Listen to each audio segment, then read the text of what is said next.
Hola niños, ¿cómo están? Buenos días, les saluda Fernando.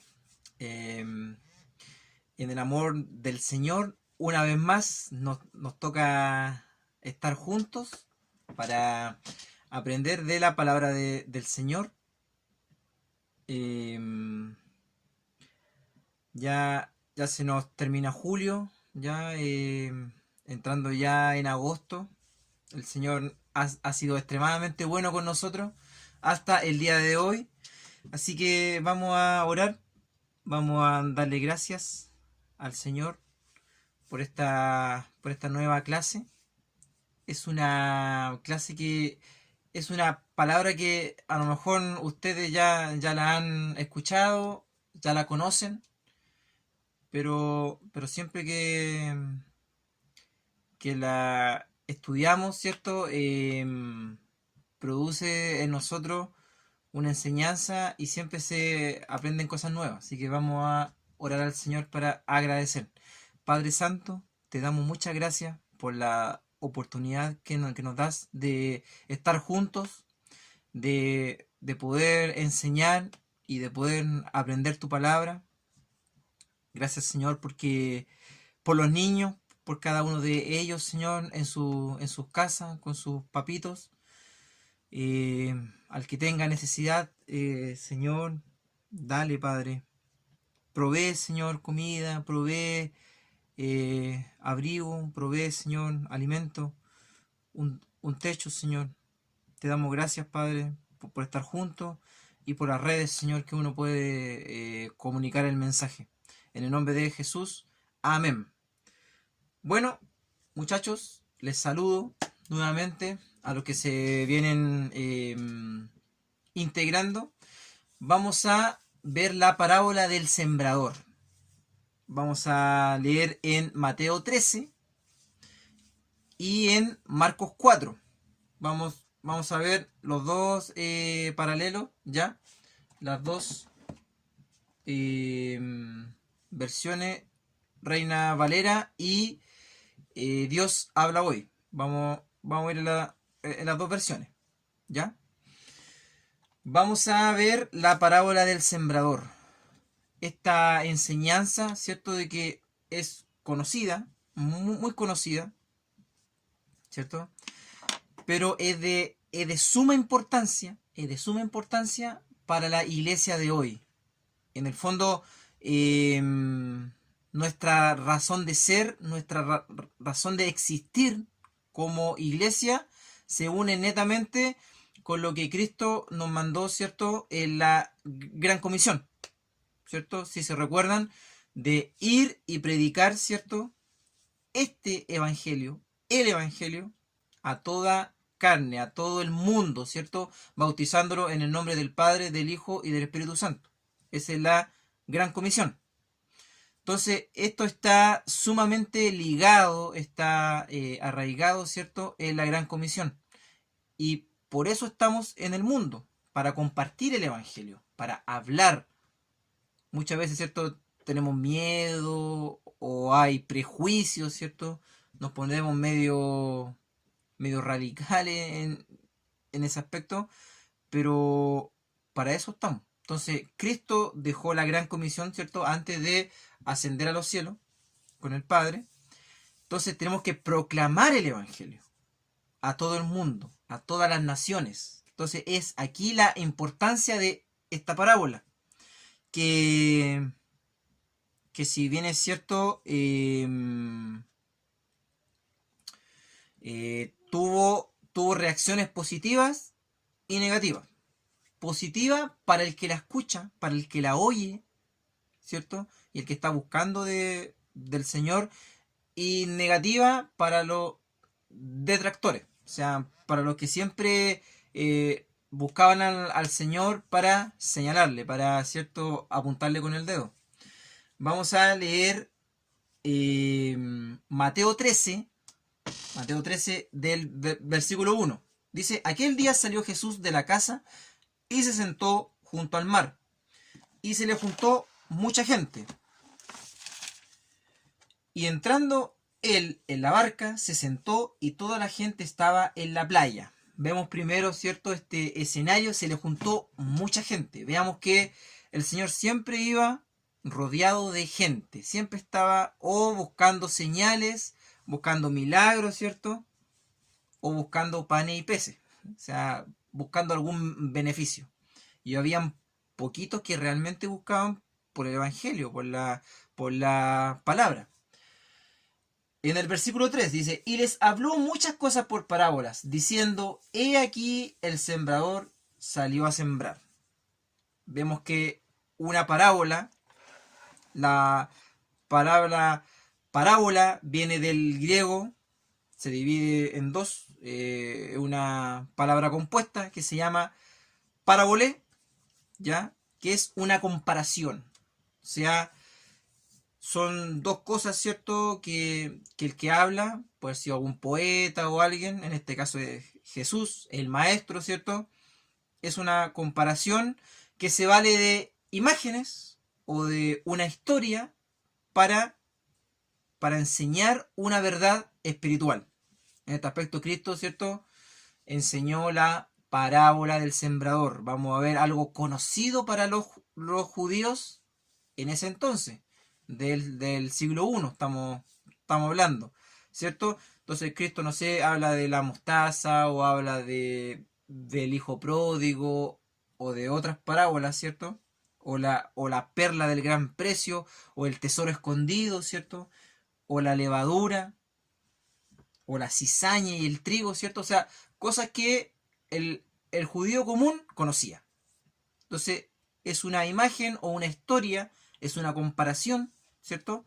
Para enseñar una verdad espiritual. Entonces, en este aspecto vemos que Cristo empieza a enseñar una serie de parábolas, una serie de historias, ¿cierto? Del reino. Vemos, ¿cierto? Continuamos en el versículo 4. Dice, y mientras sembraba, parte de la semilla cayó junto al camino, y vinieron las aves y la comieron. Parte cayó en pedregales, donde no había mucha tierra, y brotó pronto, porque no tenía profundidad de tierra. Pero salió el sol, se quemó, y porque no tenía raíz, se secó. Y parte cayó entre espinos, y los espinos crecieron y la ahogaron. Pero parte cayó en buena tierra y dio fruto, cual a 100, cual a 60 y cual a 30 por uno. El que tiene oídos para oír, oiga. Entonces, seguimos con el texto. Nos vamos a ir a Marcos 4, capítulo 4, versículo 10. Voy a leer en la versión Dios habla hoy. ¿Ya? Dice, después cuando Jesús se quedó solo, los que estaban cerca de él, junto con los 12 discípulos, le preguntaron qué quería decir aquella parábola. ¿Cierto? Veamos que una parábola es una enseñanza para dar una verdad espiritual. Entonces, les contestó, a ustedes Dios les da a conocer el secreto de su reino, pero a los que están afuera se les dice todo por medio de parábolas, para que por más que miren, no vean, por más que oigan, no entiendan, para que no se vuelvan a Dios y Él los perdone. Aquí habla, ¿cierto?, lo que dice Isaías, lo que dice el profeta Isaías cuando dice, de oído oiréis y no entenderéis, y viendo veréis y no percibiréis. Porque el corazón de este pueblo se ha engrosado y los oídos oyen pesadamente, y han cerrado sus ojos para que no vean con los ojos y oigan con los oídos, y con el corazón entiendan y se conviertan y yo los sane. Aquí vemos un momento como de dureza, ¿cierto? Del Señor en este aspecto. Dice aquí, a ustedes Dios les da a conocer el secreto del reino.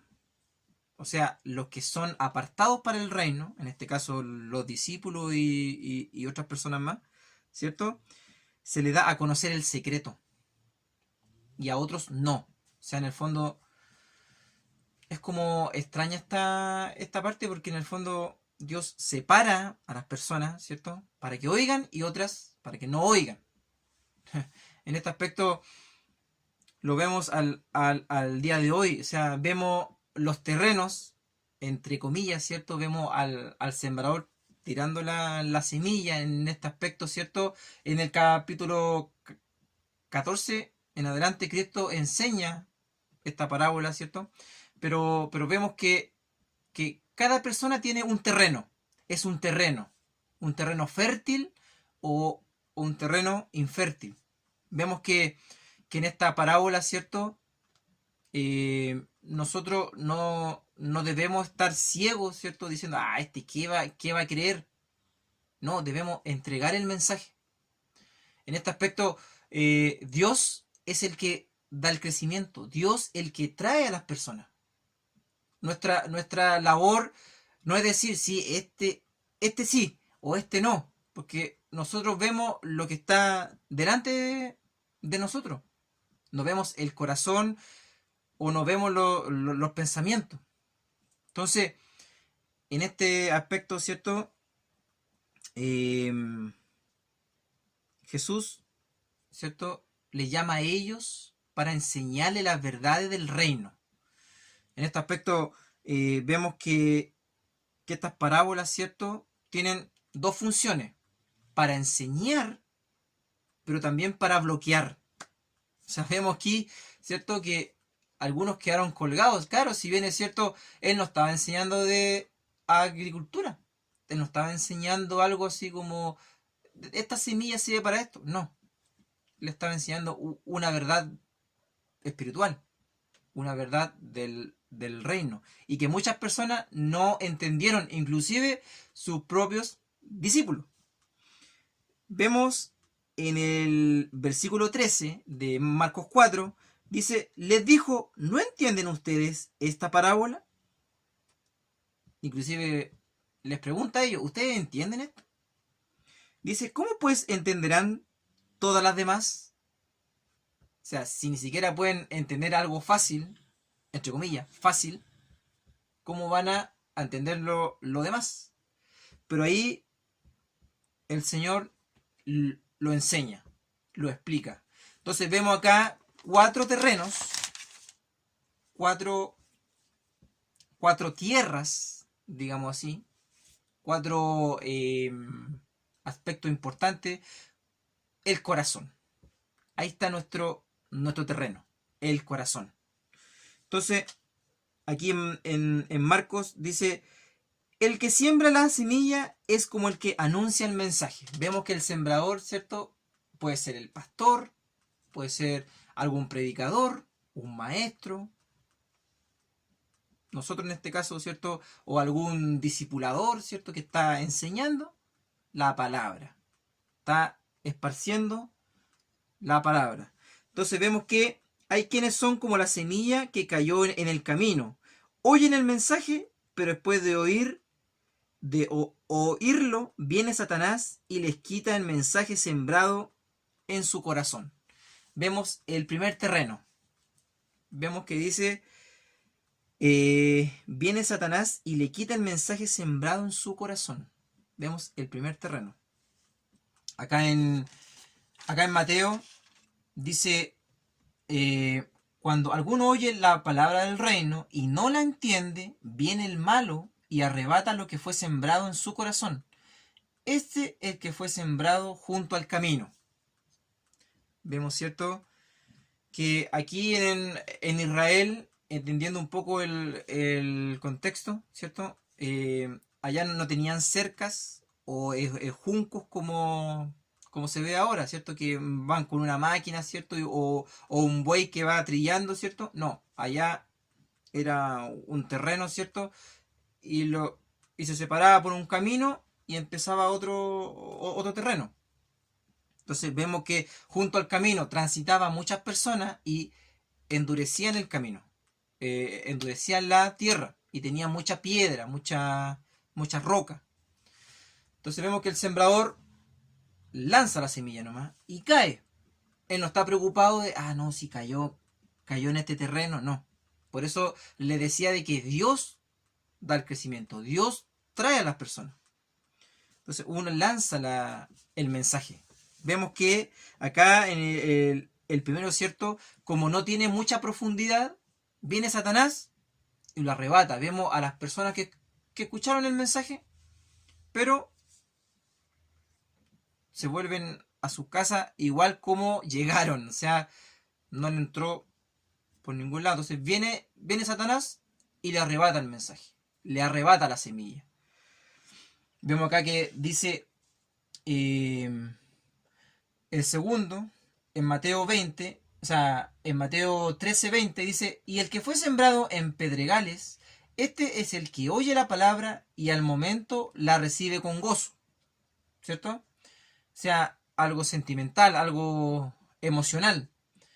Pero no tiene raíz en sí, sino que es de otra, o sea, es de corta duración, pues al venir la aflicción o la persecución por causa de la palabra, luego tropieza.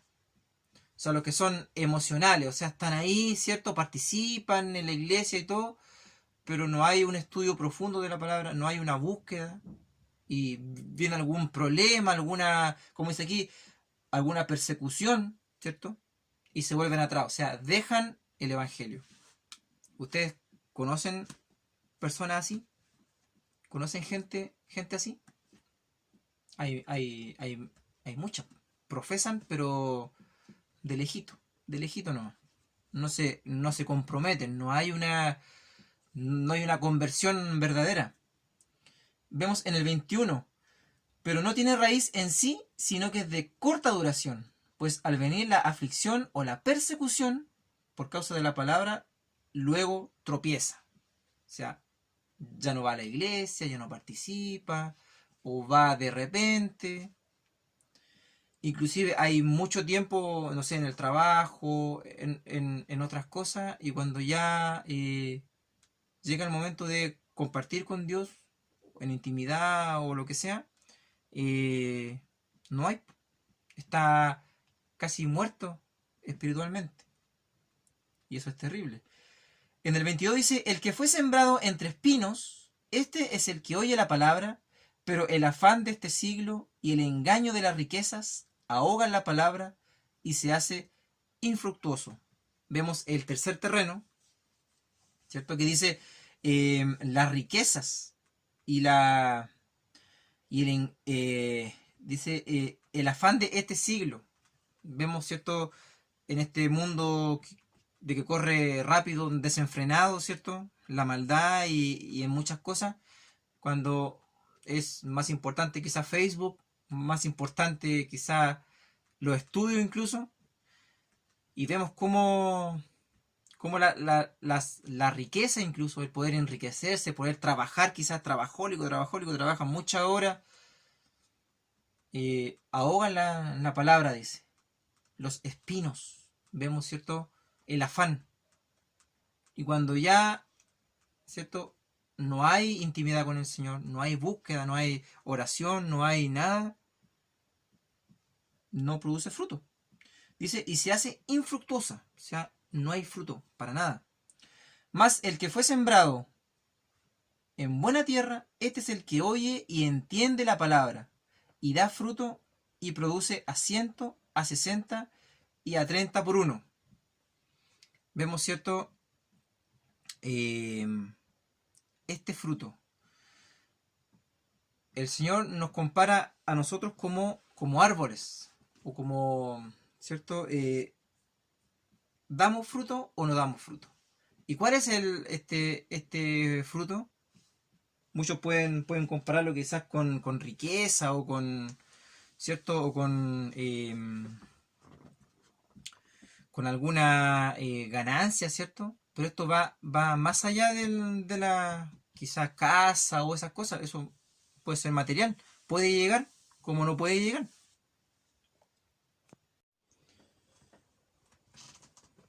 Vemos entonces, ¿cierto? El último terreno, ¿cierto? Que estábamos hablando. Que este terreno, ¿cierto? Da un fruto. El fruto del espíritu, ¿cierto?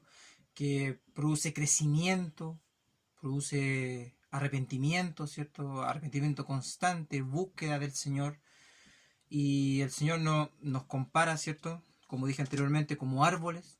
Inclusive en Mateo 7 dice que todo árbol que no dé fruto va a ser cortado.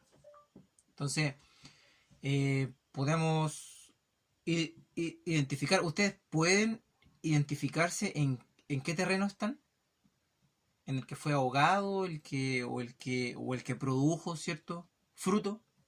Y ahí, cierto, a medida de que pasen los años, ustedes que son niños todavía, pero cuando ya estén adultos y vean, cierto, que ya no serán alguna plantita o un arbustito, sino que van a ser un árbol robusto, dando frutos, cierto, en abundancia, en amor, en paciencia, en benignidad, en humildad y en búsqueda del Señor.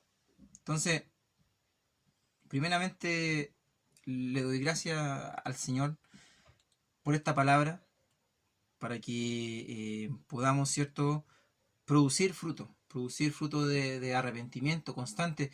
Obviamente nos vamos a equivocar, claro que sí, po.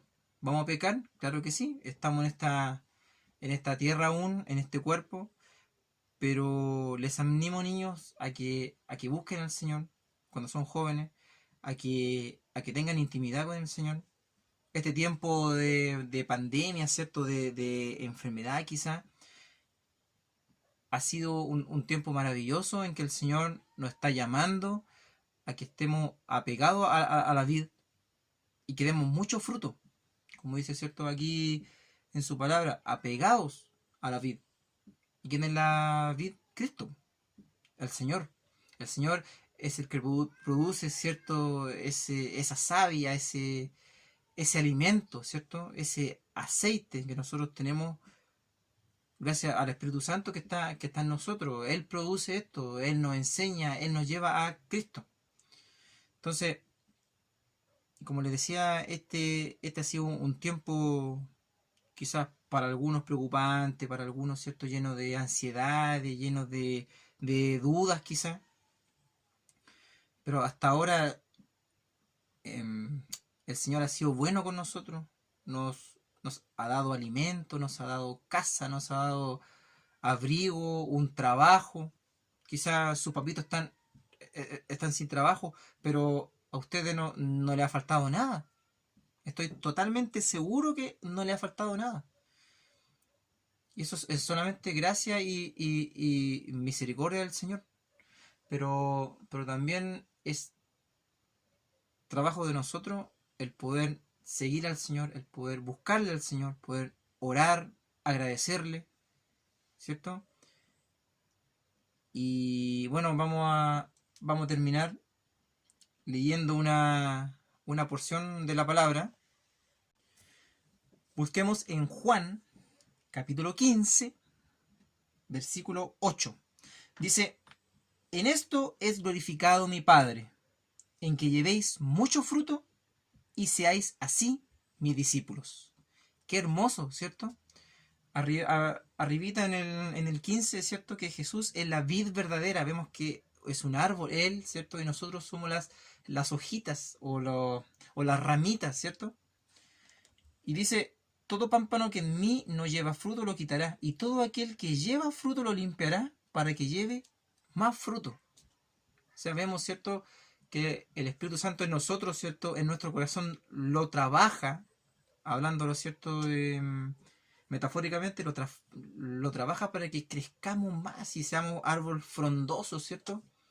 Y muchas personas lleguen al Evangelio, lleguen, ¿cierto?, a través de nosotros y de nuestro testimonio, ¿cierto? Tanto en el trabajo, en el colegio o en alguna otra área, ¿cierto?